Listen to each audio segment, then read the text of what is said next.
குருக்களுக்காக ஜெபம். இயேசுவே, நித்திய குருவே, திருநிலைப்படுத்தப்பட்ட உமது தொண்டர்களை காத்தருளும். திருவுடல் ஏந்தும் அவர்களுடைய கைகளையும் திரு இரத்தத்தை அருந்தும் உதடுகளையும் கரைபடாமல் காத்தருளும். உமது குருத்துவத்தில் பங்கேற்ற அவர்கள் உலகப் பற்றற்றவர்களாகவும் தூயவர்களாகவும் துலங்குவார்களாக.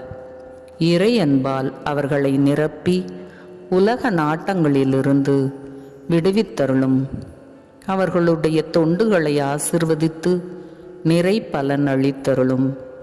அவர்கள் செயலால் பயன்பெறுகின்றவர்கள் இம்மையில் அவர்களுக்கு ஆறுதலும் மறுமையில் மகிமையுமாக இருப்பார்களாக. இனிய இயேசுவே, புனித குருக்களைத் தாரும். ஆமென். தந்தை, மகன், தூய ஆவியாரின் பெயராலே. ஆமென்.